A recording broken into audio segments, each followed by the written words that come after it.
إن الحمد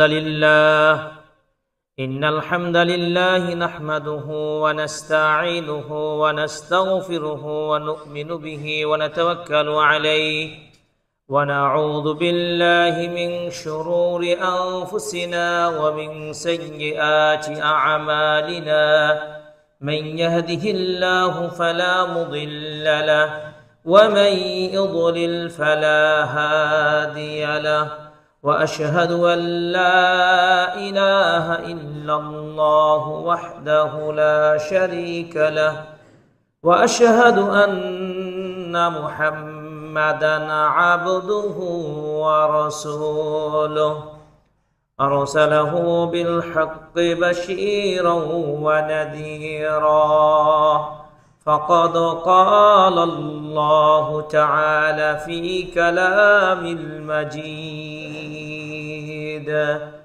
أعوذ بالله من الشيطان الرجيم يا أيها الذين آمنوا اتقوا الله حق تقاته ولا تموتن إلا وأنتم مسلمون يا أيها الذين آمنوا اتقوا الله وقولوا قولا سديدا يصلح لكم أعمالكم ويغفر لكم ذنوبكم ومن يطع الله ورسوله فقد فاز فوزا عظيما أما بعد فإن خير الحديث كتاب الله وخير الهدي هدي محمد صلى الله عليه وسلم وشر الأمور محدثاتها وكل محدثة بدعة وكل بدعة ضلالة وكل ضلالة في النار وبعد فاعوذ بالله من الشيطان الرجيم إن جهنم كانت مرصادا وقال الله سبحانه وتعالى والعصر إن الإنسان لفي خسر إلا الذين آمنوا وعملوا الصالحات وتواصوا بالحق وتواصوا بالصبر যাবতীয় প্রশংসা একমাত্র সেই মহান আল্লাহ সুবহানাহু ওয়া তাআলার জন্য, যে মহান রব্বুল আলামিন আজকে 14 ফেব্রুয়ারি শাবান মাস রাজশাহী শহরের ঐতিহ্যবাহী মসজিদে তৈয়বা, যে রব্বুল আলামিন আজকে জুমার দিনে আমাদেরকে সমবেত হওয়ার, যথাসময়ে উপস্থিত হওয়ার সুযোগ করে দিয়েছেন, সেই মহান আল্লাহ সুবহানাহু ওয়া তাআলার অসংখ্য প্রশংসা জ্ঞাপন করি, আলহামদুলিল্লাহ। এবং দরুদ ও সালাম বর্ষিত হোক আমাদের প্রিয় নবী আহমদ মুহাম্মদ মুস্তাফা সাল্লাল্লাহু আলাইহি ওয়াসাল্লামের প্রতি। সবার আগেই মহান আল্লাহ সুবহানাহু ওয়া তাআলার নিকট আমি আল্লাহর কাছে এই প্রার্থনা করছি, আল্লাহ তাআলা যেন আমাকে এবং আপনাদেরকে সকলকে মুত্তাকি হিসাবে যেন কবুল করেন, আমিন। এবং সেই কঠিন বিপদ মুহূর্তে, ফয়সালার দিন, কিয়ামতের মাঠে আমরা যেন সফল এবং জান্নাতি ব্যক্তিদের অন্তর্ভুক্ত হতে পারি, এই প্রত্যাশা আল্লাহর কাছে করছি। আল্লাহ যেন আমাদের কবুল করেন, আমিন। প্রকৃতপক্ষে সফল কোন ব্যক্তি? আমরা কি মনে করি দুনিয়ার বেশি কাজ করলাম, দুনিয়ার বেশি খ্যাতি অর্জন হলো, বেশি ধন দৌলতের মালিক হলাম, এটাই কি আমাদের সবচেয়ে বড় সফলতা? নাকি স্থায়ী জীবন, যে জীবন পাওয়ার পরে দুনিয়ার সব কষ্ট, সেদিন সব বিপদের কথা, কষ্টের কথা আর মনে থাকবে না। আনন্দ এবং বিনোদনের শ্রেষ্ঠ জায়গা, সুখময় জান্নাত যেদিন আপনি পেয়ে যাবেন, এটি বেশি সফলতা হবে নাকি আমাদের এই দুনিয়াবি খেলতামাশার মাঝে নিজেদের ডুবিয়ে রাখার ফলে আমাদের প্রতিফল হবে জাহান্নাম? ওই জাহান্নামে যাওয়াটা আমাদের জন্য বেশি সফলতা হবে। আমাদের একজন সাধারণ মানুষ পর্যন্ত এটা জানে সত্যিকার জান্নাত ভালো জায়গা, জাহান্নাম খারাপ জায়গা। এটি কারো বুঝতে বাকি নেই। যেই জাহান্নাম সম্পর্কে আল্লাহ সুবহানাহু ওয়া তাআলা বলছেন কি, ইন্না জাহান্নামা কানাত মিরসাদা, জাহান্নাম আপনাকে গ্রেফতার করার জন্য, আপনাকে পাওয়ার জন্য ওত পেতে রয়েছে, প্রস্তুত। মানে আপনি অপরাধ করলেই আপনার শাস্তির জায়গা জাহান্নাম, আপনি ভালো আমল করলে আপনি যাবেন সলিড জান্নাত।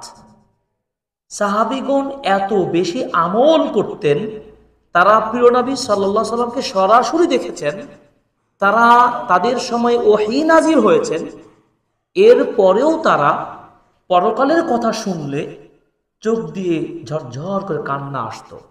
তাদের মধ্যে জাহান্নামের কথা আসলে অন্তরটা প্রকম্পিত হতো এবং তারা কল্যাণের কাজে প্রত্যেকেই প্রতিযোগিতা করতেন যে আমি মসজিদের আগে যাব, আমি সালাতে আগে যাব, আমি ভালো কাজগুলো সবার আগে করতে চাই। এবং তারা প্রত্যেকে কিন্তু সুন্নাহ ভিত্তিক আমল করতেন, নিজেদের মতো করে আমল করতেন না। এই পুরো তাদের প্রতিযোগিতা, তাদের ধ্যান, চেষ্টা, লক্ষ্য কিন্তু একটাই ছিল, প্রকৃত সফলতা পাওয়া, সেটি হলো জাহান্নাম থেকে মুক্তি পেয়ে জান্নাতে যাওয়া। বলুন তো, আমাদের এমন কোনো ব্যক্তি নেই যে এই সহজ সরল এই বাক্যটা বুঝে না। তাহলে আজকে জেনে নেব কোন কাজ করলে নিজেকে জাহান্নাম থেকে মুক্ত করে নিয়ে জান্নাতটা অর্জন করতে পারব। যেহেতু এই কথাটি এজন্যই বলছি, আল্লাহ সুবহানাহু ওয়া তাআলা মুসলিম উম্মাহকে প্রত্যেক বছর একটা অপরচুনিটি দান করেন, বিশেষ মাস, বিশেষ সময়, সেটি রমাদান মাস। এই যে সামনে কয়েকদিন পরে কি রমাদান মাস না? এত অফার, এত বরকত, এত বারাকা, এত মহান একটি মাস আপনার সামনে সন্নিকটে, এরপরেও কি আমরা গাফেল? এটা তো একেবারে নির্লজ্জ হওয়ার কথা, এটা তো একেবারে ঘৃণার কথা যে এই বিশাল পাওয়া, এই বিশাল বরকতের মাস প্রস্তুত, আমরা কতটুকু নিজেকে প্রস্তুত করতে পেরেছি, কতটুকু পেরেছি? এই দুর্ভাগা জাতি আমরা আজকে সেই কথাগুলো আলোচনা করব যে সামনে রমাদানকে বাস্তবায়ন করার জন্য আজকে থেকে, এখন থেকেই সংকল্পবদ্ধ হব কোন আমল করলে আপনি প্রকৃত সফল হবেন এবং জাহান্নাম থেকে মুক্তি পেয়ে জান্নাত নিজেকে নির্ধারণ করতে পারবেন ইনশাআল্লাহ। আল্লাহ আমাদের তৌফিক দান করুন, আমিন। এই জন্য ইশরুনা আমালান ফি শাহর রমাদান, রমাদান মাসে 20টি এমন আমল রয়েছে যেই আমল আপনার জাহান্নাম থেকে নিজেকে মুক্ত করতে পারবে। আমরা প্রস্তুত আছি ইনশাআল্লাহ। আল্লাহ আমাদের তৌফিক দান করুন, আমিন। আল্লাহ সুবহানাহু ওয়া তাআলা বলছেন কি, দেখুন সূরা আল ইমরানের 125 নম্বর আয়াতে বলছেন, ফামান যুহজিহা আনিন নার ওয়া উদখিলাল জান্নাহ ফাকাদ ফাজা ওয়া মাল হায়াতুদ দুনিয়া ইল্লা মাতাউল গুরুর। আর যাকে জাহান্নামের আগুন থেকে বাঁচিয়ে দেওয়া হলো, আপনার আমল অনুযায়ী আপনি জাহান্নামী একজন ব্যক্তি, কিন্তু আপনি এমন কিছু আমল করলেন, তওবা করলেন, জীবদ্দশায় আপনি সচেতন হলেন, তাকওয়া অর্জন করলেন, আল্লাহর হয়ে কান্না করতে পারলেন, সকাল সন্ধ্যা আল্লাহকে সর্বদা স্মরণে থাকে, জিকির আজকার গুলো করেন, ফরজ সালাতগুলো আদায় করেন, হেঁটে হেঁটে মসজিদে আসেন, মসজিদের কাতারের সামনে আসেন, জুমার দিন আপনি হেঁটে হেঁটে সবার আগে আসলেন, ইত্তকার আমলগুলোর সাথে আপনি যখন নিজেকে জড়িয়ে নিলেন, তখন আল্লাহ সুবহানাহু ওয়া তাআলা তাকে কিন্তু ওই জাহান্নামে যাওয়া মানুষটাকে মহান সুবহানাহু ওয়া তাআলা যুহজিহা আনিন নার, জাহান্নাম থেকে আল্লাহ দূরে ঠেলে দিলেন। সুবহানাল্লাহ। সেটিকে আমরা চাই না? পরিবর্তন চাই না? আমাদের মধ্যে কি গাফলাতি নেই? আমাদের কি অপরাধ নেই? আমাদের মধ্যে অলসতা নেই? অবশ্যই আছে। যদি সত্যিকার এই সফলতা পেতে চাই, আপনার জন্য এই অর্ডার যেন আল্লাহর পক্ষ থেকে হয়ে যায়, যুহজিহা আনিন নার, জাহান্নাম থেকে দূরে রাখা হোক, এটি যদি আপনি পেতে চান, তাহলে আপনাকে যে ঘোষণাগুলো আল্লাহ তাআলা দিয়েছেন এবং নবী মুহাম্মদ সাল্লাল্লাহু আলাইহি ওয়াসাল্লাম যেভাবে বলেছেন, সেগুলো গ্রহণ করার জন্য প্রস্তুত হতে হবে। যদি না হতে পারে, আর কোনো বক্তব্য দিয়ে আপনার অন্তর আর দুর্বল করা যাবে না। হাজার গল্প, কবিতা, অনেক গান শুনবেন, এইসব শুনে কোনো লাভ হবে না। ভালো করে বুঝতে হবে, ফামান যুহজিহা আনিন নার ওয়া উদখিলাল জান্নাহ, যখন জাহান্নাম থেকে আপনি দূরে রাখা হবে, তখন আল্লাহ তাআলার নির্দেশে ওই ব্যক্তিকে কোথায় প্রবেশ করানো হবে? জান্নাতে। আল্লাহু আকবার। আর এই জান্নাতে যাওয়াটাই হলো ফাকাদ ফাজা, এটি হলো ফাউজ, সফলতা। এর চেয়ে সফল, এর চেয়ে মুক্তি, এর চেয়ে আনন্দের খবর আর কিছুই হতে পারে না। বলুন, পৃথিবীতে 10 জন সাহাবী আল্লাহর নবীর মাধ্যমে দুনিয়াতেই জান্নাতের সুসংবাদ প্রাপ্ত হয়েছিলেন। সুবহানাল্লাহ। কেন হয়েছিলেন? কেন হয়েছিলেন? তাদের আখলাক, তাদের আমল, তাদের উদ্দীপনা, তাদের উৎসাহ দিন পালনের প্রতি আল্লাহ সন্তুষ্ট হয়েছিলেন। কি এমন কাজ, তারাও তো মানুষ, তাদের মতো কি হতে পেরেছে? আব্দুল্লাহ বিন রাওয়াহা রাদিয়াল্লাহু তাআলা আনহুর মতো তিনি কোরআনে আয়াত পড়ছেন আর কান্না শুরু করে দিলেন। হঠাৎ করে কান্না শুরু করলেন। কোরআন পড়তে কান্না আসে। পাশে বসে থাকা স্ত্রী জিজ্ঞাসা করলেন, লিমাযা তাবকি, কেন আপনি কান্না করছেন? তিনি তখন বলছেন, আমি এই মুহূর্তে যে আয়াতটি তেলাওয়াত করছিলাম, সেই আয়াতে কথা আমাকে স্মরণ করে দেয়, সেদিন কি সিরাত থেকে আমি মুক্তি পাব। ভালো করে বুঝার চেষ্টা করেন। তিনি কোরআন পড়ছেন আর অনুবাদ, তিনি বুঝে বুঝে কোরআন পড়ছেন, আর কোরআনের আয়াতে বলা হচ্ছে, আমি কি সিরাত, ওই জান্নাত যাওয়ার পথে, এই সিরাতে, ফুল সিরাত যেটি আমাদের নিকট পরিচিত, সেই পথ পেরিয়ে আমি কি মুক্তি পাব? যদি আমি এই ধারালো পিচ্ছিল পথ থেকে বিচ্যুতি ঘটে জাহান্নামে পড়ে যাই, আমি তো জান্নাত থেকে বঞ্চিত হব। অথচ তিনি জান্নাতের সুসংবাদ প্রাপ্ত সাহাবী, তারপরও ভয়ে কান্না করে। আর আজকে আমরা গাফেল, হাই গাফেল আমরা। একটি হাদিস প্রসঙ্গত আপনাদেরকে বলতে চাই। এটি শাবান মাস চলছে। শাবান মাসটাকে আমরা এক ধরনের যেভাবে প্রস্তুতি নেওয়ার উচিত ছিল, সেটি আমরা কেউ গ্রহণ করে নাই। একটা করতে ভালো জানি, সুন্নাহর বাইরে কাজ হলে আপনি আমি খুব ভালো পারি। নিসফে শাবান আমরা পালন করতে পারি। ভালো করে বুঝেন, অনেক বক্তব্য আছে। রমাদান মাসের পূর্বের মাস শাবান মাস। এই মাসটিকে নবীজি কেমন দেখতেন, নবীজির দেখানো পথ এই শাবান মাস। একটি হাদিস আপনাকে বুঝতে হলে, শাবান মাসের কোন বিদআত চলবে না বাংলাদেশে, কোন মানুষ কোন বিদআত করবে না। একটি হাদিস যদি বুঝতে পারে, নো, দুইটি না তিনটি না, একটি হাদিস যদি বাংলার জমিনের মানুষ বুঝতো, নিশ্চয় শাবান নিয়ে পাগল হতো না, হালুয়া রুটি আর সিয়াম কিয়াম নিয়ে ব্যস্ত হবে না।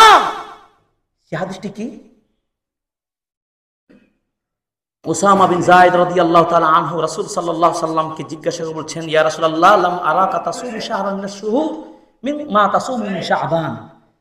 আল্লাহর নবী, শাবান মাসে আপনাকে যত বেশি সিয়াম রাখতে দেখছি, অন্য কোন মাসে কোনোদিন দেখি নাই। ব্যাপারটা কি? হিকমতটা কি? হিকমতটা কোথায়?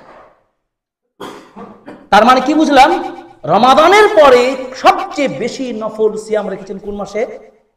শাবান মাসে। একটা, দুইটা, তিনটা।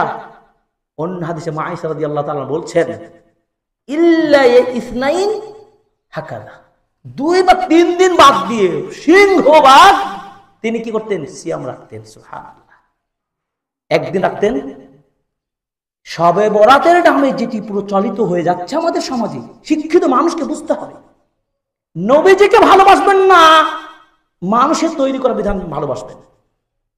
মোরাক তবে কখনো নাজাত কিয়ামত পর্যন্ত আপনি পাবেন না ইল্লা ইত্তেবা রাসূল, রাসূল সাল্লাল্লাহু আলাইহি ওয়াসাল্লাম অনুসরণ ছাড়া। তার অনুসরণ ছাড়া আপনি নাজাত পাবেন না। রাসূল সাল্লাল্লাহু আলাইহি ওয়াসাল্লাম কি করতেন? শাবান মাসে বেশি সিয়াম পালন করতেন। কেন করতেন? তার কারণ জিজ্ঞাসা করেছেন উসামা বিন যায়েদ রাদিয়াল্লাহু তাআলা আনহু। এই ব্যাপার বিস্তারিত জানতে হলে গত জুমায় খুতবায় বলেছি, সেটা আপনারা ইউটিউবে শুনে নেবেন। শুধু আপনাদেরকে ইশারা দিয়ে যাচ্ছি, শাবান মাসে সিয়াম রাখতেন বেশি। তার কারণটা কি? নবীজি তার ভাষায় উত্তরটা দিচ্ছেন। কেন? দেখো, যালিকা শাহরুন, শাবান ওই এমন একটা মাস যেই মাসে মানুষেরা রজব এবং রমাদানের মাসের মাস শাবান মাস, রজব এরপর শাবান এরপর রমাদান, এই 2 মাসের মাঝে শাবান মাসে মানুষ বেশি গাফেল থাকে, বেশি অলস হয়। কেন চিন্তা করে রমাদান মাস তো আসছে, রমাদান মাসে ইফতারি করবো, তারাবি পড়বো, এই করবো, সেই করবো, রমাদান মাসে অনেক কিছু করে নিব, রমাদানের সওয়াব কামাই করে নেব, এমন কিছু চিন্তা ফিকির থাকেই একটা শ্রেণীর মানুষের মধ্যে। আর যারা সত্যিকারের অলস তারা তো অলসই। এই একটা কারণ যাতে করে অলসতা কাজ না করে, যেহেতু আমাদের সামনে আসে সবচেয়ে বড় ইবাদতের একটা মৌসুম, রমাদান মাস একটা বিরাট ইবাদতের মৌসুম। এই ইবাদতের মৌসুমকে সত্যিকার সফলভাবে বাস্তবায়ন করতে হলে পূর্ব প্রস্তুতি দরকার কিনা? পূর্ব প্রস্তুতি দরকার। একটি ভালো প্রোগ্রাম করতে হলে আপনাকে কি আগে থেকে প্রস্তুতি নিতে হয়? তো রমাদান মাসের সিয়াম ফরজ ইবাদত, এটি বাস্তবায়ন করার জন্য বছরে একবার আসবে। এই মাসটাকে বরণ করে নেওয়ার জন্য, এই মাসটার গ্রহণ করার জন্য কোন ধরনের উদ্দীপনা থাকা দরকার। অথচ উদ্দীপনার বিপরীতে আমাদের কি? অলসতা কাজ করে। অলসতা দূর করার জন্য নবীজি বেশি ইবাদত করতেন এই মাসে। 2 নম্বর কারণ কি? বাৎসরিক রিপোর্ট আমল প্রত্যেক বান্দার আল্লাহ নিকট এই মাসেই উত্থাপন করা হয়। বলে সুবহানাল্লাহ। আপনি কি চান যে আপনার আমলটা ওই অলস অবস্থায়, ঘুমে থাকা অবস্থায় আল্লাহ নিকট আমলটা উত্তোলন করা হোক? তাহলে কি আপনার ফাইলটা কি গ্রহণযোগ্য হবে? আপনি কি এই অলসতা নিয়ে, এই বিদআতি আমল করে আপনি নাজাতের আশা করেন? ফামান যুহজিহা আনিন নার, জাহান্নাম আপনাদের দূরে হোক, এটি প্রত্যাশা কখনোই করতে পারেন না। নবীজি সাল্লাল্লাহু আলাইহি সাল্লাম তার বেশি বেশি সিয়াম রাখতেন। নো, 1 দিন 2 দিন সিরেফ সিয়াম রাখতেন না। তাহলে কোন সুন্নাহর ভিত্তিতে গোটা বাংলা, গোটা বিশ্বের মানুষকে আপনি ওই হাদিসগুলো শুনিয়ে বোঝাতে যাচ্ছেন নিসফে শাবানেই শুধু ইবাদত করতে হবে? সেই দিন সিয়াম রাখলে, সেই দিন কিয়াম করলে, এত রাকাত সালাত আদায় করলে আপনার অনেক সওয়াব হবে। কাকে বেশি ভালোবাসবেন আপনি? নবী যেটা করতেন, বেশি সিয়াম আপনার যত সাধ্য রয়েছে, আপনার উপর চাপ নেই। 1টি, 2টি, 3টি, 4টি, 5টি আপনি করতে থাকেন। যতটুকু পারেন সিয়াম বেশি বেশি করেন। কারণ সিয়াম কেন পালন করবেন, কেন রাখবেন? আল্লাহু আকবার। উমামা আল বাহিনী রাদিয়াল্লাহু তাআলা আনহু, রাসূলুল্লাহ সাল্লাল্লাহু আলাইহি ওয়াসাল্লাম বলছেন, মুরুনি আমালিন ইয়া রাসূলুল্লাহ, আপনি আমাকে একটা আমলের কথা বলুন যে আমলটা আমাকে জান্নাতে প্রবেশ করে দিবে। চিন্তা করতে পারেন, রাসূল সাল্লাল্লাহু আলাইহি ওয়াসাল্লাম তাকে আদেশ দিলেন, তুমি সিয়াম রাখো, আলাইকা বিসসাওম। আবারও বললেন, তুমি সিয়াম রাখো। 3বার নবীজি বললেন, তুমি আমল যেটা করতে চাও সেই সিয়ামে পালন করো। কারণ সিয়াম হলো লা ইদলা লাহু, দৃষ্টান্তহীন, তুলনাহীন ইবাদতের নাম হলো সিয়াম। মানে কোন ইবাদতের সাথে তুলনা করা যাবে না। এর প্রাইসটা কি হবে? অন্য ইবাদত করলে আপনার বিশেষ সওয়াবের ঘোষণা আছে, কিন্তু সিয়ামের প্রতিফলটা কি হবে, এর প্রতিদানটা কি দিবেন, আল্লাহ সুবহানাহু ওয়া তাআলা এটাকে হাইড করে দিয়েছেন। বলেছেন, আমি নিজেই দেব। সুবহানাল্লাহ। আস-সাওমু লি ওয়া আনা আজজি বিহি। তো রাসূল সাল্লাল্লাহু আলাইহি ওয়াসাল্লাম শাবান মাসে সিয়াম রাখতেন এই জন্য যে, যেহেতু আল্লাহকে খুশি করার সবচেয়ে বড় মাধ্যম হলো কি? সিয়াম। সুতরাং আজকে এই মাসে যেহেতু আল্লাহ নিকট আমার আমল উত্থাপন করা হবে, সো আল্লাহ যেটাতে খুশি বেশি হবে সেই আমলটা আমি করতে থাকি। এমন অবস্থায় আল্লাহ নিকট আমার আমলটা যাক, তাহলে আল্লাহ আমার প্রতি খুশি হয়ে আমার নাজাত দান করে। সুবহানাল্লাহ। তাহলে সিয়াম রাখবেন কি রাখবেন না? একদিন কেন তাহলে? বিদআত পরের কথা, কেন আপনি সুন্নাহটাকে ধরেন? যদি সুন্নাহ ধরেন বিদআত থাকবে না। ভালো করে বুঝেন, সুন্নাহ যদি বুঝতাম বিদআত থাকবে না, আমার সমাজে মানুষের দ্বন্দ্ব হবে না, শরীয়ত নিয়ে কোনো ফাসাদও হবে না। শুধু হাদিস না বোঝার কারণে, প্রকৃত রাসূলকে ভালোবাসতে না পারার কারণে। আবার 14ই ফেব্রুয়ারি আবার নাকি ভালোবাসা কোন একটা দিবস, নাউজুবিল্লাহ। এই নষ্টামি দিবসে আজকে সমাজ ধ্বংসের পথে। আপনি কি সমাজ পরিবার ধ্বংস করতে চান? আপনার কি মৃত্যুর ভয় হয় না? পরকালের ভয় হয় না? আপনার লাইফ গ্যারান্টি আছে? নো। তাহলে কেন এই কুসংস্কার বেদাতে আমলের সাথে আপনি নিজেকে আপোষ করবেন? আজকে তওবা করেন, রমাদান চলে এসেছে আর মাত্র কয়েকদিন, এবং আল্লাহকে দোয়া করেন, আল্লাহ বিগত দিনগুলো কি হয়েছে জানি না, আল্লাহ সামনের রমজানকে আল্লাহ পাওয়ার সুযোগ করে দাও, আমিন। আল্লাহ এই সামনে রমজানকে যথাযথ হক আদায় করতে পারে, রমাদানের আমলগুলো করতে পারে, আল্লাহ তুমি তৌফিক দান করো, আমিন। সব ধরনের গাফিলিয়াত, সব ধরনের অলসতা দূর করে আল্লাহ আমি মুক্তি পেতে চাই জাহান্নাম থেকে পার্মানেন্টলি ভাবে। আমি মুক্তি পেয়ে নাজাতের একজন জান্নাতি বান্দা হতে চাই। জান্নাতি বান্দা হতে চাই কে কে বলেন? আল্লাহকে সাক্ষী রেখে হাত তুলে বলেন, আল্লাহ আমি তোমার জান্নাতি বান্দা হতে চাই, আল্লাহ তুমি কবুল করো, আমিন। আল্লাহ তুমি সেই মন মানসিকতা তৈরি করে দেন, আমিন। এই জন্য আজকে খুতবার যে বিষয়টা আপনাদের শেয়ার করতে চাই সেটি হলো, রাসূল সাল্লাল্লাহু আলাইহি সাল্লাম বলেছেন, ইন্না লিল্লাহি তাআলা উতাকাউ ফি কুল্লি ইয়াউমিন ওয়া লাইলাহ, ইয়ানি ফি রমাদান। নিশ্চয় আল্লাহ সুবহানাহু ওয়া তাআলার পক্ষ থেকে তার বান্দাদেরকে প্রতিদিন প্রতি রাতে রমাদান মাসে জাহান্নাম থেকে ছাড় দান করেন। সুবহানাল্লাহ। এর চেয়ে বিরাট ঘোষণা আর কোনো কিছু দিয়ে তুলনা করা যাবে? আমি জানি আমি অপরাধী, আমি গুনাহগার, আমার অন্যায় হয়েছে, পাপ হয়েছে, হতে পারে না চাইতেও হয়েছে। আল্লাহ তাআলা এই রমাজানে এই বিশেষ সুবিধাটা দিয়েছেন। কি সুবিধাটা ভালো করে বুঝতে হবে। আগে মূল সফটওয়্যারটা আপনার মাথায় ইনস্টল করতে হবে। কি হয়? আল্লাহ তাআলা রমাদান মাসে দিনে ও রাতে তার বান্দাদেরকে জাহান্নাম থেকে খালাস করে দেন। সুবহানাল্লাহ। এই খালাস থেকে মুক্ত পেতে চাই না আমরা? মুক্তি পেতে চাই কি চাই না? চাইতে হলে আপনাকে সেই পথে এগিয়ে আসতে হবে। এভাবে দেখুন, রাসূল সাল্লাল্লাহু আলাইহি ওয়াসাল্লাম বলছেন, সহিহ তারগিবের 1001 নম্বর হাদিস, ইন্না লিল্লাহি আযজা ওয়া জাল্লা ইনদা কুল্লি ফিতরিন উতাকা। নিশ্চয় আল্লাহ সুবহানাহু ওয়া তাআলার পক্ষ থেকে মুক্ত করা হবে জাহান্নাম থেকে প্রত্যেক ইফতারিকারীদেরকে। ইফতারের সময় আপনি মহান আল্লাহ তাআলার নিকট সামনে খাবার রয়েছে, কিন্তু আপনি খাবার গ্রহণ করছেন না। টাইম হবে, সময় হবে, আর দ্রুত ইফতার করবেন। আল্লাহ তাআলা দেখেন আমার বান্দাদেরকে, খুশি হয়ে যান যে আমার বান্দারা আমার অর্ডারকে তারা মেনেছে। সেই সুবহে সাদিকের আগে সাহারি খেয়েছে, সন্ধ্যায় সূর্য অস্ত না হওয়া পর্যন্ত তারা খাদ্য গ্রহণ করছে না। কার অর্ডার তারা ফলো করছে? আমার। সুতরাং আমি আল্লাহ তাদেরকে জাহান্নাম থেকে মুক্ত করে দিতে চাই।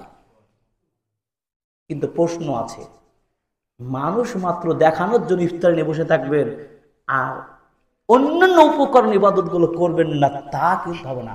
আপনি মনে করছেন বড় চালাক, ইফতারিতে ভালো টুপি ভালো পোশাক পরে সারি ইফতারি নিয়ে বসে গেলেন, আর সমাজের মানুষ বললো ওই লোকটা খুবই ইফতারদার, রোজাদার ইত্যাদি, সালাত পড়েন না, কোরআন পড়েন না, জিকির আজকার করেন না, নবীর সুন্নাত মানে না, বেদাত করেন। নো। কেননা ইন্নাল্লাহ আলিমুম বিযাতিস সুদূর। আপনি যত চালাক, সৃষ্টিকর্তা সব জানেন। সৃষ্টিকর্তাকে ফাঁকি দেওয়ার সুযোগ আছে? কখনোই নাই। প্রত্যেকটা বাক্য কিন্তু আপনার বুঝতে হবে। সুতরাং আমরা যারা জাহান্নাম থেকে নিজেদের খালাস করতে চাই, মুক্তি পেতে চাই, এই সুযোগটাকে, ওই অপরচুনিটিটাকে গ্রহণ করতে হবে। এই জন্য তো বলা হয় রমাদান মাস যখন চলে আসে, ইয়া বাগিয়াল খাইর হালুম্মা আকবিল ফাকাদ সুফিদাতিশ শায়াতিন ওয়া সুজ্জিরাতিন নিরান ওয়া ফুতিহাত আবওয়াবুল জান্নাহ। আল্লাহ তাআলার পক্ষ থেকে ঘোষণা আসতে থাকে, হে পিছিয়ে থাকা মানুষগুলো, তোমরা অলসতা ত্যাগ করে ছুটে এসো তোমাদের মহান রবের দিকে। এই রমাদান মাস তোমাদের মুক্তির জন্য জাহান্নামের দরজা বন্ধ করে দেওয়া হয়েছে, শয়তানকে আটকে দেওয়া হয়েছে, জান্নাতের দরজা ওপেন করে দেওয়া হয়েছে। সুবহানাল্লাহ। এভাবে কি রমাদান পালন করতে পারবো আমরা? পারবো তো ইনশাআল্লাহ? আল্লাহ কবুল করুন, আমিন। কত মানুষ জাহান্নামের শৃঙ্খলে আবদ্ধ হয়ে যাওয়া মানুষ আজকে যদি রমাদানটাকে সেভাবে প্রস্তুত দিতে পারে, আল্লাহ চাইলে এই রমাদানে জাহান্নাম থেকে আপনি নাজাত পাবেন, মুক্তি পেয়ে যাবেন ইনশাআল্লাহ। এই মাসটা হাদা শাহর শাহরুল গানিমা, গনিমতের মাস, শ্রেষ্ঠ মাস।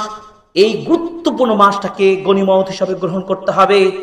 আর এই গনিমতের রেজাল্টটা হবে জাহান্নাম থেকে মুক্তির মাস। অতএব জাহান্নাম থেকে নিজেকে মুক্ত করার জন্য এই মাসটাকে সেইভাবেই গ্রহণ করতে হবে, আপনিও যেন হতে পারেন আবু বকর। কিভাবে? আবু বকর রাদিয়াল্লাহু তাআলা আনহু একদিন রাসূলুল্লাহ সাল্লাল্লাহু আলাইহি সাল্লামের নিকটে এসে প্রবেশ করলেন। রাসূলুল্লাহ সাল্লাল্লাহু আলাইহি সাল্লাম তাকে সুসংবাদ দিয়ে বললেন, ইয়া আবু বকর আনতা আতিকুল্লাহ মিনান নার। আবু বকর, তুমি তো আল্লাহর নাজাত প্রাপ্ত বান্দা। সুবহানাল্লাহ।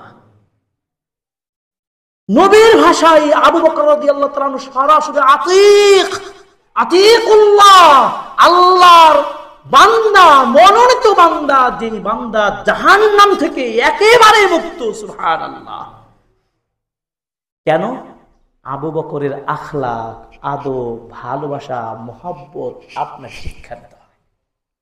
আবু বকর রাদিয়াল্লাহু তাআলা রাসূল সাল্লাল্লাহু আলাইহি ওয়াসাল্লাম যেভাবে হাঁটতেন, যেভাবে খাইতেন, যেভাবে চলতেন, যেভাবে তিনি কথা বলতেন, যেভাবে আমল করতেন, প্রত্যেকটা বিষয় আবু বকর সবার আগে রাদিয়াল্লাহু তাআলা আনহু।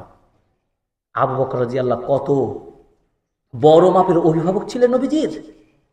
একটু হিজরতের কাহিনী যদি খেয়াল করেন, নবীজি সাল্লাল্লাহু আলাইহি ওয়াসাল্লামকে প্রোটেকশন দেওয়ার জন্য তিনি রাস্তায় রাসূল সাল্লাল্লাহু আলাইহি ওয়াসাল্লামকে যখন তারা হিজরত করে চলে আসছেন, শত্রুদের আক্রমণ থেকে মুক্তি, নাজাত পাওয়ার জন্য, হেফাজত করার জন্য নবীজিকে কেমন ভালোবাসতেন একটি বাক্য যত করতে পারে। আবু বকর রাদিয়াল্লাহু তাআলা আনহু তিনি এক পা সামনে যায় আর এক পা পিছনে তাকিয়ে রাখেন। হয় সামনের থেকে হয়তো বা শত্রু বাহিনী আক্রমণ করতে পারে, অথবা পিছন দিক থেকে আমার নবীজি আক্রমণ করতে পারে। এভাবে নবীজি গাইড করতে করতে নবীজিকে তারা সফলভাবে আল্লাহ তাআলা তাদেরকে হিজরতের বিজয় দান করলেন। মক্কা থেকে মদিনায় তারা সুস্থভাবে পৌঁছে গেলেন। এই ছিলেন আবু বকর রাদিয়াল্লাহু তাআলা আনহু।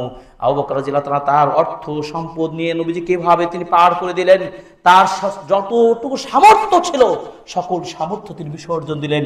সেই আবু বকর আতিকুল্লাহ, জাহান্নাম থেকে মুক্তি প্রাপ্ত একজন শ্রেষ্ঠ বান্দার এই ঘোষণা পেয়েছেন নবীর মুখ থেকে। ফলে আবু বকর রাদিয়াল্লাহু তাআলা আনহু সেই দিন থেকে তার উপাধি হলো আতিকুল্লাহ, আল্লাহর নাজাত প্রাপ্ত বান্দা। প্রিয় ভাইরা, খুতবায় আমরা বলতে চেয়েছি রমাদানে এমন কিছু আমল করব যে আমলটা আমাদেরকে জাহান্নাম থেকে কি করবে? মুক্ত করবে। নাম্বার 1 যে কাজটি করব সেটি হলো আল ইখলাস। 1 নম্বর আমল কি? মাথায় রাখতে হবে, প্রত্যেকটা কথা মনে রাখবে। নামাজের পর কুইজ হবে, সেখানে যারা প্রশ্ন উত্তর দিতে পারবে তাদেরকে পুরস্কৃত করা হবে ইনশাআল্লাহ। জাহান্নাম থেকে বাঁচার জন্য সব কাজে কি রাখতে হবে? ইখলাস। ইখলাস মানে কি? বাংলায় আগে বুঝেন। বাংলায় বুঝতে হবে যে আপনি নির্ভেজাল ভাবে, একনিষ্ঠ ভাবে, পৃথিবীর কোনো মানুষকে না দেখে আল্লাহকে খুশি করার জন্য আপনি ইবাদতে আপনি মশগুল থাকবেন। সত্যিকার অর্থে যদি আপনার আল্লাহর ভালোবাসা থাকে, ইখলাস থাকে, এর প্রমাণ ভালো কি জানেন? মসজিদে আজান আগে আপনি আসতেন। হাতে কোনো কয়েকজন মুসল্লি আজকে সারপ্রাইজ, আমি মনে করি। থ্যাংক ইউ আপনাদেরকে। আর বাকিগুলো আপনারা কোথায় যাবেন? সিটি কর্পোরেশন থেকে যদি ত্রাণ দেওয়া হয়, পাগলের মতো সবাই ছুটবেন, সবার আগে দৌড়াবেন। কতজন মারা যাবে চাপা পড়ে, এত স্রোত হবে। কিন্তু জুমার দিনের ফজিলত আপনাকে শেখাতে ব্যর্থ হয়েছি। শুধু ঠান্ডা মাঠে শুনতে থাকেন। এক নম্বরে বললাম কি, জাহান্নাম থেকে মুক্তি পাওয়ার জন্য আগে ফ্রেশ করেন মাইন্ডটাকে। আজকে ইবাদত করবো কার জন্য? আল্লাহর জন্য। আল্লাহর জন্য সাক্ষী দিয়ে আমি ইবাদত করতে চাই। এই জন্য রাসূল সাল্লাল্লাহু আলাইহি ওয়াসাল্লাম বলেন, সহিহ বুখারী 6423 নম্বর হাদিস, লা ইওয়াফি আবদুন ইয়াউমাল কিয়ামাতি ইয়াকুলু লা ইলাহা ইল্লাল্লাহ ইয়াবতাগি বিহা ওয়াজহাল্লাহ ইল্লা হারামাল্লাহু আলাইহিন নার। কখনোই বান্দা জাহান্নামে যাবে না যেই বান্দা আল্লাহকে খুশি করার জন্যই কেবল বলবে লা ইলাহা ইল্লাল্লাহ, আল্লাহ ছাড়া সত্য কোনো মাবুদ নেই, এই কথা দায়িত্বহীন কণ্ঠে যারা স্বীকৃতি দিবে, সাক্ষ্য দিবে, জাহান্নামে কখনোই যাবে না, হারামাল্লাহু আলাইহিন নার, আল্লাহ তার জন্য জাহান্নামকে হারাম করে দিবে। সুবহানাল্লাহ। এই লা ইলাহা ইল্লাল্লাহর পক্ষে আসতে পারবেন আপনারা? লা ইলাহা ইল্লাল্লাহ যদি মানেন তাহলে কখনো মাজারে যাওয়া যাবে না, সাদাকা করা যাবে না, মাজারে ভিজিট করা যাবে না, সেখানে কোনো প্রার্থনা করা যাবে না, সেখানে কোনো মানত করা যাবে না। মহান আল্লাহকে যদি সাক্ষী মানতেই থাকেন তাহলে আপনাদের কোনো শিরক হবে না, কোনো বিদআত হবে না, নবীর সুন্নাহর বাইরে যেতে পারবেন না। ইখলাস বাস্তবায়ন ছাড়া আপনার ইবাদত কবুল হবে না। এই জন্য ইবাদত কবুল হওয়ার জন্য কয়টি শর্ত? দুইটি শর্ত। এক, ইখলাস, পিওর ইখলাস থাকতে হবে। নাম্বার 2, নবীর সুন্নাত অনুযায়ী আমল করতে হবে। নবীর সুন্নাত কি? শাবান মাসে একদিনে ফিক্সড সিয়াম রেখেছে। পৃথিবীতে একটা ন্যূনতম হাদিস আপনি পাবেন না যে নবী সাল্লাল্লাহু আলাইহি ওয়াসাল্লাম একদিন ইবাদতকে তিনি ফিক্সড করে দিয়েছেন, একদিনে সিয়ামকে তিনি বাধ্য করে দিয়েছেন, বা একদিন সিয়াম রাখাকে তিনি বহু গুরুত্ব দিয়েছেন, একটি ন্যূনতম হাদিস আপনি দেখাতে পারবেন না। বিপরীতে কি আছে? নবীজি এই মাসটা বেশি বেশি সিয়াম রাখতেন। আপনার সামর্থ্য বেশি বেশি রাখেন, তাহলে নিসফে শাবান ফিক্সড করবেন। কোন ইবাদতকে ফিক্সড দিন বা রাতে যদি নির্ধারণ করতে হয়, ইসলামী শরিয়ার মূলনীতি হলো তার পিছনে দলিল লাগবে। ক্লিয়ার? দলিল লাগবে। সুতরাং নবী সাল্লাল্লাহু আলাইহি ওয়াসাল্লাম বিশেষ 15 শাবানে সিয়াম রেখেছেন, এই ব্যাপারে তিনি গুরুত্ব দিয়েছেন না। তবে একটা হাদিস রয়েছে, এই রাতে আল্লাহ তাআলা সকল বান্দাকে ক্ষমা করে দিতে পারেন, মুশরিককে ক্ষমা করবেন না, আর হিংসুককে ক্ষমা করবেন না। মুশরিক এবং হিংসুককে ক্ষমা করবেন না। আপনি মুশরিক, আবার আপনি মাজার পূজারী, আপনি আবার বেদাতি, আবার আপনি সিয়াম রাখছেন, আর আপনি নিসফে শাবানের ফজিলত পাওয়ার চেষ্টা করছেন। নো, আগে ইখলাস করে নিজেকে তৈরি করেন। এই জন্য বলা হয় যে ইখলাসের আলামতটা কি? ইখলাসটা বুঝবেন কিভাবে? আইয়ুহিব্বা আল্লাহ ইয়াতলা আলা আমালি ইল্লাল্লাহ। আপনি এভাবে চাইবেন যে আপনার আমলটা কেউ পছন্দ করুক আর না করুক, আমার আল্লাহ যেন খুশি হয়। সুবহানাল্লাহ। এটা হচ্ছে ইখলাস আলামত। 2 নম্বর কি? আন-নাশাত ফি তাআতিল্লাহ। আপনি যদি সত্যিকার ইখলাসবাদী বান্দা হন তাহলে আপনার মধ্যে নাশাত মানে কি জানেন? মনে করেন উদ্দীপনা, সচেতন এবং আগ্রহবোধ এবং সুপার লেভেলের আপনার কি থাকবে? উদ্দীপনা কাজ করে ইবাদতে। তাহলে বুঝো আপনার ইখলাস আছে।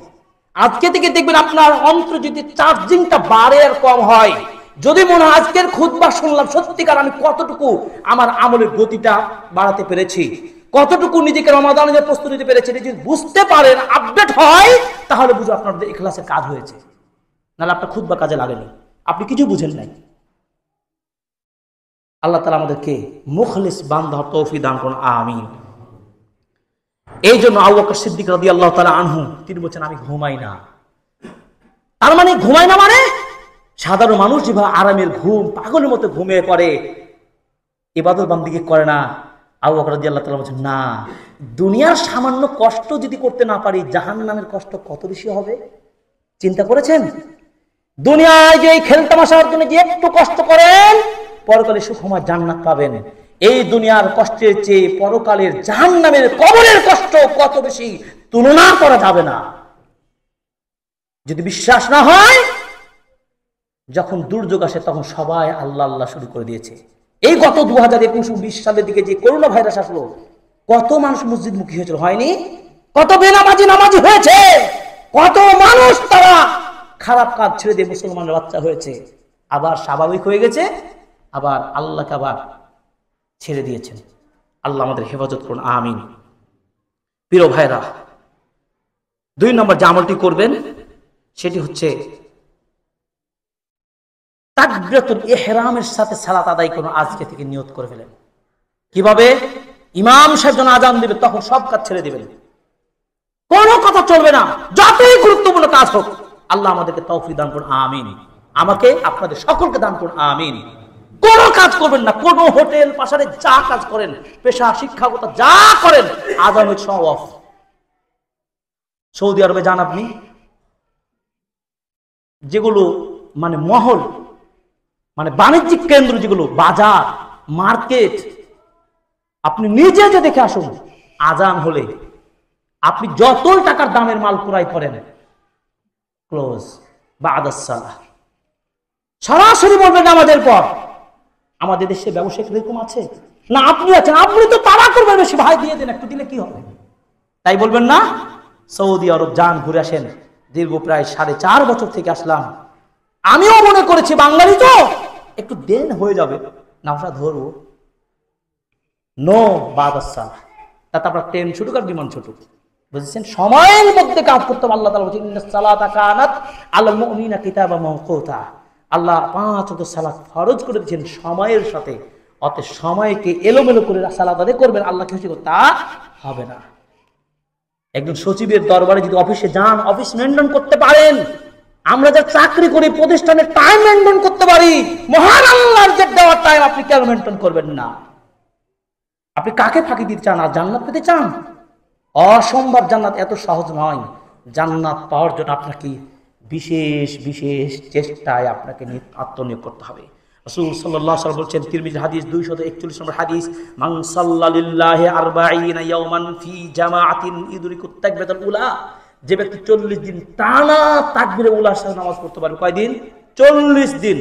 1 মাস 10 দিন টানা তাকবীরাতুল উলা ইমামের সাথে সালাত আদায় করতে পারবে, আল্লাহ রাসূল বলেছেন, কুতিবা লাহু বারাআতানে, বারাআতু মিনান নারে ওয়া বারাআতু মিনান নিফাক। আল্লাহ রাসূল সাল্লাল্লাহু আলাইহি ওয়াসাল্লাম বলছেন, ওই 40 দিন নামাজ পড়া ব্যক্তির জন্য আল্লাহ 2টা বিষয় বরাদ্দ করে দিবেন, তার আমল নামে আল্লাহ লিখে দিবেন। 1, সেই লোকটা কোনোদিন মুনাফিক হতে পারে না, এটা আল্লাহ নিশ্চিত করে দিবেন, সুবহানাল্লাহ।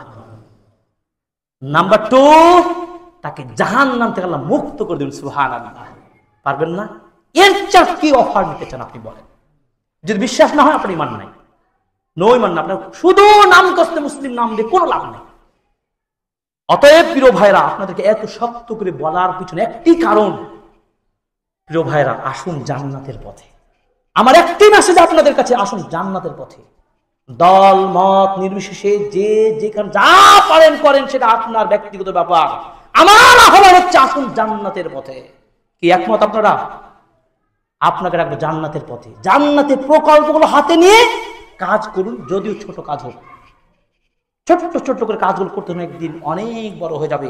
আল্লাহ তাআলা আমাদের তৌফিক দান করুন, আমিন। 3 নম্বর যে কাজটি করবেন রমাদানকে সামনে রেখে, আল মুহাফাযাতু আলা সালাতিল ফজর ওয়াল আসর। ফজর এবং আসরের সালাতের বিশেষ লক্ষ্য করবেন।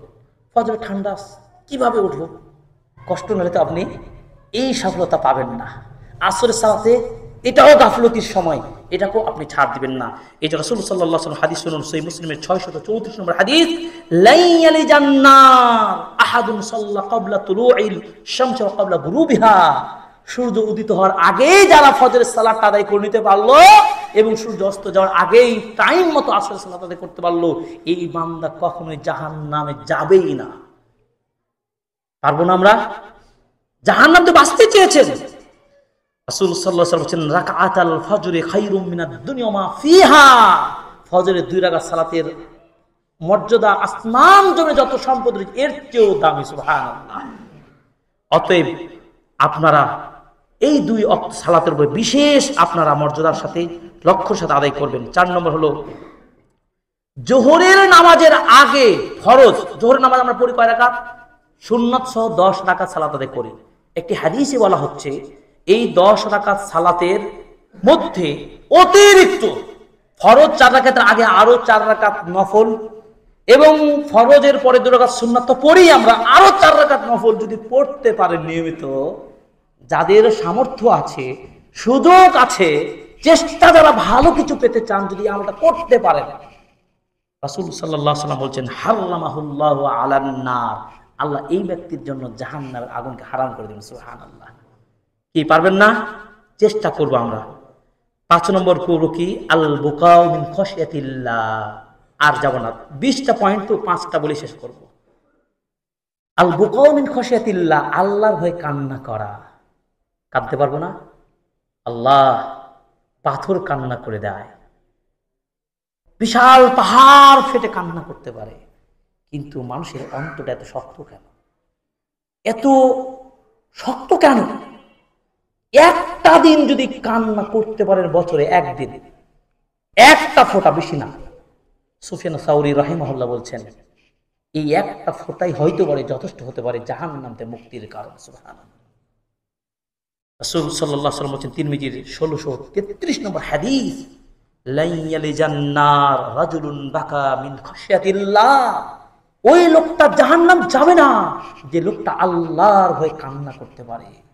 তার জাহান্নামে যাওয়াটা কত কঠিন হবে নবীজি হাদিসে বলে দিলেন, হাত্তা ইয়াউদাল লাবানু ফি দারঈ, গরুর দুধ বের করার পরে আবার সেই ওলানে সেই দুধ প্রবেশ করানো যেমন কঠিন, তেমন ভাবে ওই ব্যক্তি জাহান্নামে যাওয়াটাও কঠিন। মানে জান্নাত, নিশ্চিত জান্নাত, আল্লাহ হয়ে কাঁদতে পারে। 2 নম্বর, ওয়ালা ইয়াসতামু গুবারুন ফি সাবিলিল্লাহ ওয়া দুখানু জাহান্নাম, আর কোন মানুষ যদি আল্লাহর রাস্তায় সংগ্রাম করে সালাতে হতে পারে এবং সরাসরি আল্লাহর দ্বীন প্রতিষ্ঠার কাজে হতে পারে, এই লোকটার পায়ের ধুলা এবং জাহান্নামের ধুলা এক হতে পারে না। মানে কি? অন্য হাদিসে বলা হয়েছে, যারা আল্লাহর রাস্তায় সংগ্রাম করে চলে, সফর করে, ওই ব্যক্তির ধুলা জাহান্নামে তাকে বাঁচিয়ে দেবে। তার এই কাজটা আল্লাহ তৌফিক দান করুন, আমিন।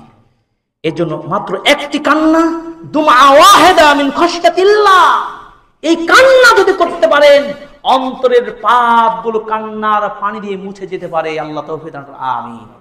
আসুন আল্লাহ হয়ে কান্না করি। এই জন্য একটা দুর্বল হাদিস এসেছে, আবকু, তোমরা কান্না করো, ফাইল্লাম তাবকু, তোমরা কান্না যদি করতে নাও পারো, ফাতাবাকাও, কান্নার ভাব সৃষ্টি করো। আল্লাহ, তবু এই চোখের আল্লাহর ভয়ে অন্তর থেকে কান্নার বের করার চেষ্টা করুন। আল্লাহ তাআলা আমাদের চোখের সে অশ্রু যেন সত্যিকার তার ভয় হতে পারে।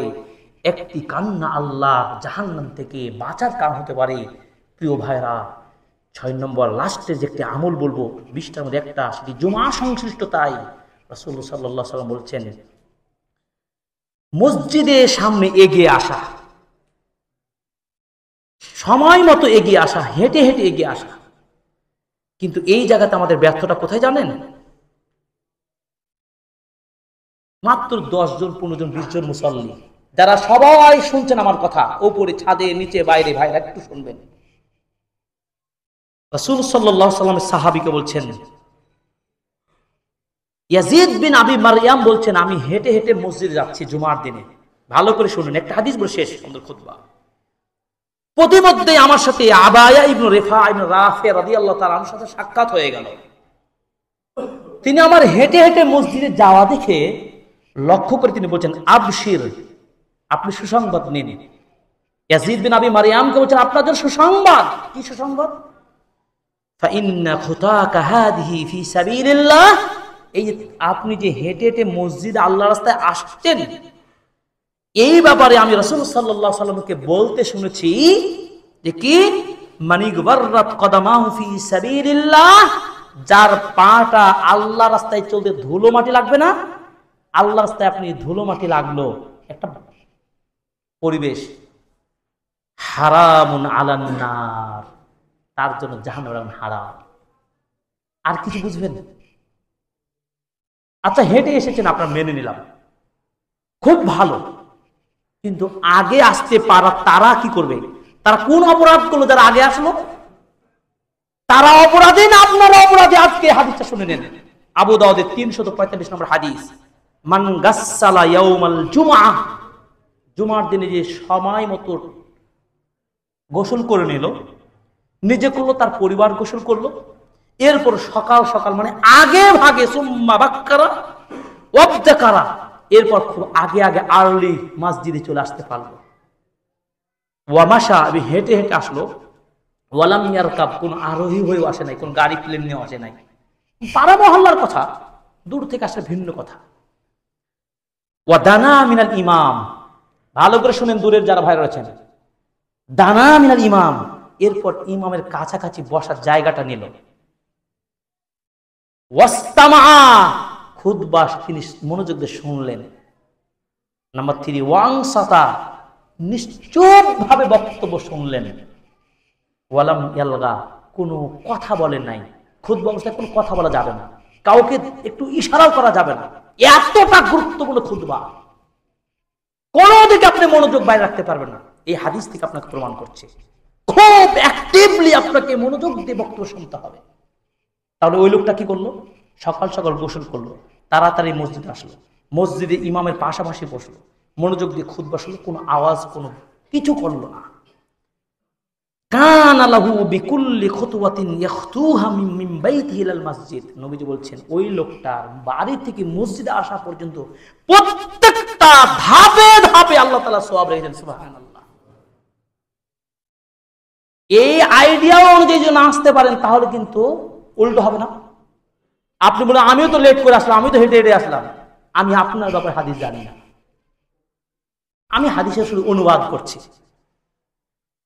এরপরে বলছেন আমালু সানাতি আজরি সিয়ামিহা ওয়া কিয়ামিহা, পুরো বছর সিয়াম কিয়াম কবুলযোগ্য, ভালো করে বুঝেন, পুরো বছর রোজা রেখে যে সওয়াব পাওয়া যাবে, পুরো বছর কিয়ামুল লাইল করে যে সওয়াব পাওয়া যাবে, এই লোকটা তেমনই সওয়াব পাবে। সুবহানাল্লাহ। আর কি দিবেন বলেন? এত আমলের প্রয়োজন তো হয় না, বছর ব্যাপী আপনি ইবাদতের সওয়াব পাচ্ছেন শুধু জুমার দিনে আর্লি আসার কারণে। জাহান্নাম থেকে মুক্তি আপনি পেতে চাই, 20টা আমল রয়েছে ধারাবাহিক, আপনি আমাদের ইউটিউব ফেসবুকে পাবেন, ধারাবাহিক পর্ব আলোচনা চলে আসবে। যদি খুতবা বলা সম্ভব না, শুধু আপনাদের 6টা আমল বললাম, এই 6টা আমল আমরা করতে পারি। 1 নম্বর কি বলেছি? ইখলাস ঠিক থাকতে হবে। 2 নম্বর আমরা কি বললাম? আমাদেরকে আল্লাহর ভয় কান্না করতে হবে। এরপর আল্লাহ কি করতে হবে? 40 দিন টানা তাকবীরুল ইহরাম ওলার সাথে নামাজ পড়তে হবে, মসজিদে হেঁটে হেঁটে আসতে হবে, জুমার দিনে আগে আসবেন। এই কাজগুলো যদি করতে পারেন ইনশাআল্লাহ আগামী রমাদান সাকসেস আপনি হতে পারবো। আল্লাহ আমাদের তৌফিক দান করুন, আমিন। প্রত্যেকটা ভাই কাজ খেতে তওবা করেন, বেদাতের সাথে সম্পর্ক নাই, সুন্নাহর সাথে আজকে সম্পর্ক বাড়ুন, রাসূল সাল্লাল্লাহু আলাইহি সাল্লামকে ভালোবাসা জানুন। কুল ইন কুনতুম তুহিব্বুনাল্লাহ ফাত্তাবিউনি ইউহিব্বুকুমুল্লাহ। আল্লাহকে ভালোবাসতে চাইলে নবীর পূর্ণ অনুসরণ করুন। আল্লাহ তাআলা আমাদের তৌফিক দান করুন, আমিন। রমাদানে প্রকল্প হাতে নিন, জান্নাতের পথে প্রকল্প হাতে নিন। নিজে কোরআন পড়বেন, 5 মানে নিয়মিত কোরআন পড়বেন, কোরআন পড়তে না জানলে কোরআন শিখবেন, নাম্বার 1। নাম্বার 2, 5 ওয়াক্ত সালাত আজকে থেকেই একটা নিঃশ্বাসের সাথে মিশে যাবে, মানে সালাত ছাড়ার সুযোগ নেই, কোরআন পড়াও শুরু করে দেন।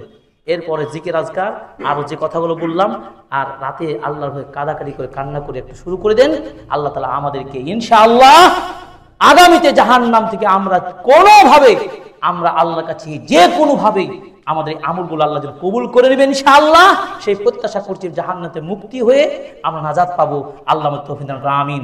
হে আল্লাহ আমাদের ক্ষমা করুন, আমিন। ওয়া সাল্লাল্লাহু আলা নবী বারাকাল্লাহু আলাইকুম। ইন্নাল হামদুলিল্লাহ।